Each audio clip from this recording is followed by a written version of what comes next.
一对不孕不育的夫妻想要个孩子，他们幻想着孩子的性格爱好，将这些记录写在了字条上。丈夫将这些字条整齐地放在盒子里，然后在家中的后花园挖个坑，小心翼翼地将盒子埋了进去，期待着这份希望能够生根发芽。神奇的是，半夜狂风大作，雷雨交加，被埋下盒子的土地也正在发生变化。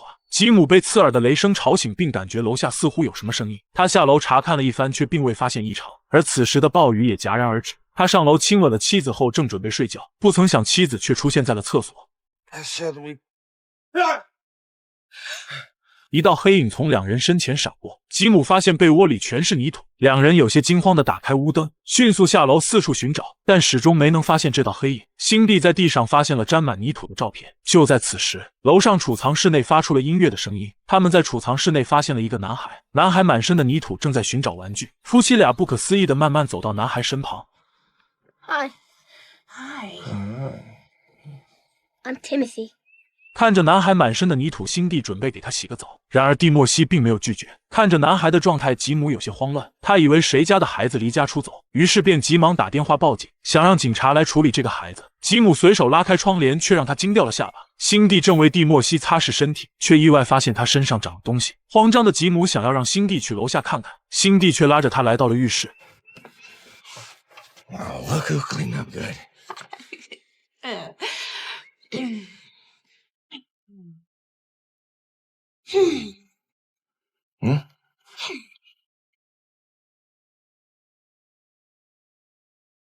没想到蒂莫西的腿上竟然长着树叶，这也让夫妻俩有点不知所措。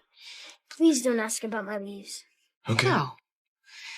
But you can look at them if you want.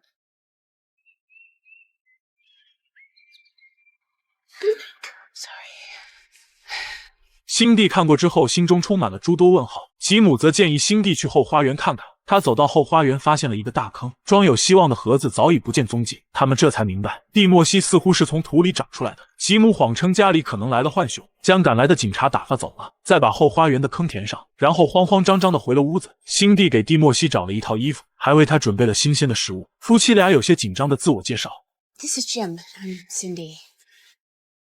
It's no problem. You can call us Mr. and Mrs. Green. Mr. Green. Not many people do, but Mom.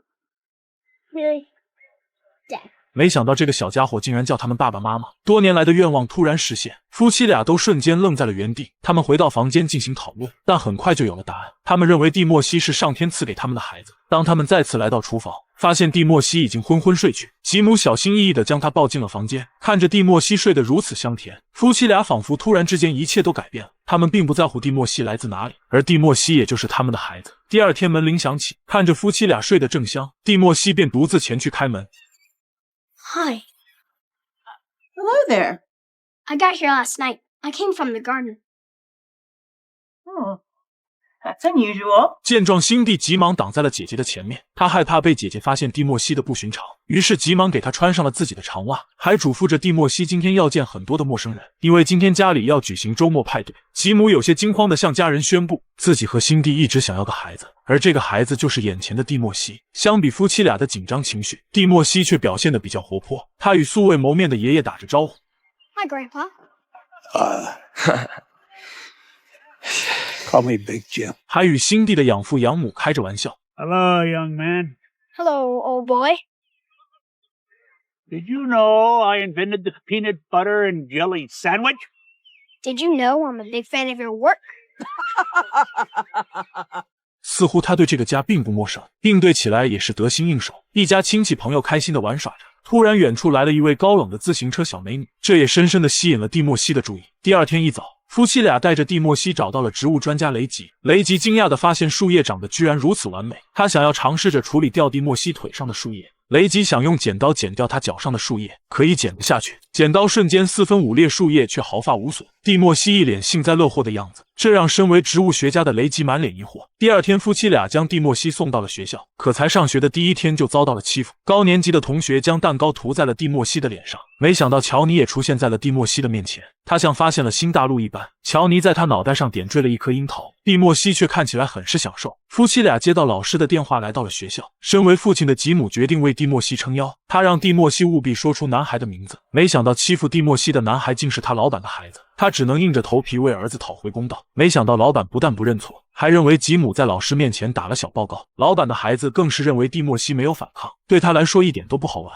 老板的妻子见状急忙转移话题，他邀请蒂莫西来参加儿子的生日宴会。然而让人意想不到的是，这正是蒂莫西想要得到的。派对上，蒂莫西再次见到了自己的女神乔尼，而乔尼也正看着他。蒂莫西瞬间勇气十足，几次弹跳之后跳进了泳池里。然而乔尼等了许久也不见蒂莫西上来，他瞬间感觉有些不对，于是也一个猛子扎了进去。没想到蒂莫西正在泳池底打坐，乔尼又到了蒂莫西面前，没想到他却拉下了蒂莫西的长袜，腿上长树叶的秘密被发现了。蒂莫西一脚把乔尼蹬得老远，两人迅速浮上了水面。乔尼有些生气地离开了。回家的路上，蒂莫西将事情告诉了父母。他不确定乔尼是否看见了他脚上的树叶，可他踢了乔尼的头，却不知道以后应该如何应对。从那以后，蒂莫西一见到乔尼就跑，奈何最后还是被乔尼追到。乔尼亮出了肩膀上的胎记。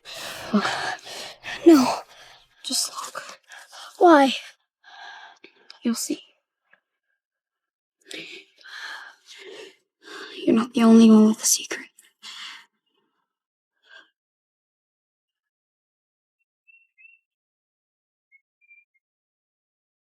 You coming?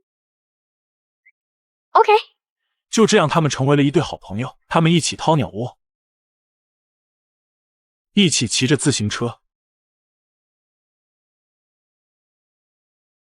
从小镇的一头骑到另一头。骑行结束后，两人十分开心的道别。蒂莫西兴奋地躺在地上享受着这一切，突然他似乎感觉到了什么，他拉下袜子，发现脚上的树叶掉了一片。回到家以后，蒂莫西将叶子藏进了信封里，信封上面写下了乔尼的名字，而这片掉落的叶子也代表着蒂莫西学会了爱与被爱。就在这时，父母走进了房间，将母亲养大的鲍勃叔叔病倒了。他们带着蒂莫西准备见鲍勃最后一面，即便知道自己时间不多了，鲍勃叔叔依旧泰然自若。为了不打扰他休息，父母准备带着蒂莫西离开，但鲍勃叔叔却将蒂莫西留了下来。没想到这一老一小却聊得十分开心。就在这时，蒂莫西脚上的树叶又掉落一片，随着树叶落地，鲍勃叔叔的生命也走到了尽头。吉姆见状，带着一家人冲了进来，他把蒂莫西拉到了一旁，不想让他见到眼前的一幕。蒂莫西却偷偷将掉落的树叶藏了起来，而这第二片掉落的叶子也代表着蒂莫西学会了如何正确面对死亡。为了让蒂莫西回到孩子的世界，夫妻俩为蒂莫西报了足球班，但显然蒂莫西并没有足球天赋。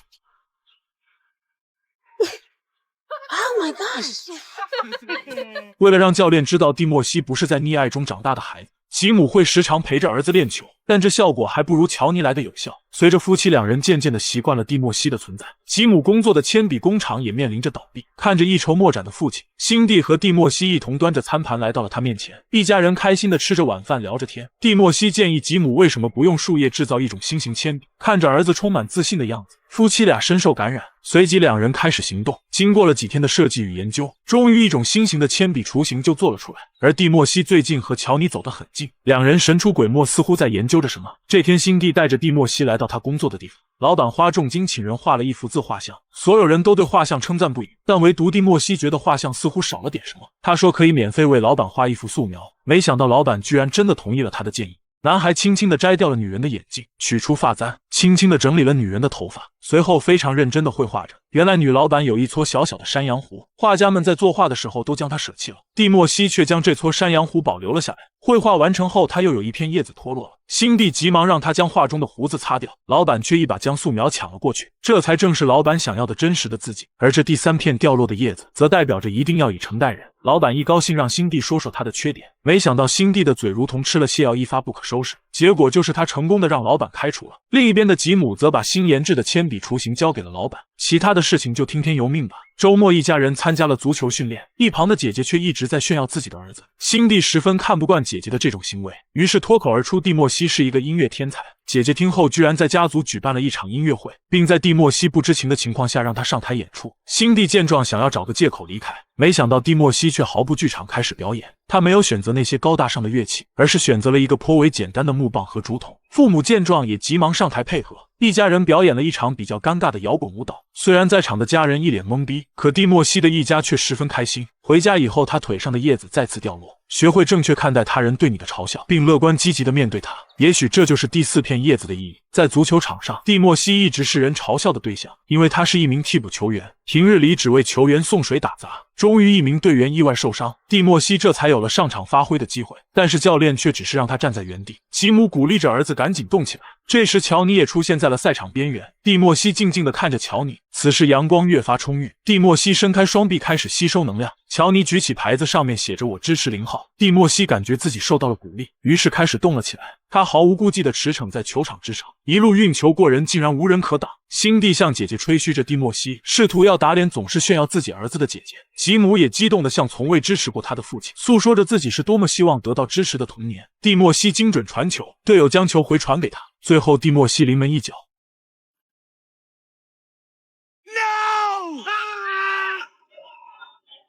球进了，然而这居然是一个乌龙球。蒂莫西将球打进了自家大门。此时的所有人都比较沮丧，经历了极其不顺的一天，夫妻俩吵得不可开交。蒂莫西站在门口，十分沮丧地踢着树叶。他来到父母面前，阻止了两人的争吵，并承认都是自己的错。回到房间的蒂莫西腿上又一片叶子脱落。在成长路上，你要知道失败和错误是不可避免，但勇于承担和坦然面对错误，也许这就是第5片叶子的意义。由于最近蒂莫西与乔尼形影不离，辛蒂觉得他有事情瞒着自己，于是他决定找乔尼谈一谈。可让人意想不到的是，他们居然建立了一个属于自己的小世界，这个小世界美得让人窒息。这时辛蒂终于承认是自己错了。这两个孩子有着不同的秘密，但却有着坚不可摧的友情。他们只是互相帮衬，让彼此变得更好。不久后，铅笔工厂举行了一场大会，会议的主题是讨论工厂是否关闭。由于吉姆研发的新型铅笔获得了批量生产的权利，所以工厂不会关闭。不过老板却霸占了吉姆的研究成果，对厂里的所有员工宣称铅笔是他的创意。蒂莫西听到后有些生气，他走上了讲台，说出了实情。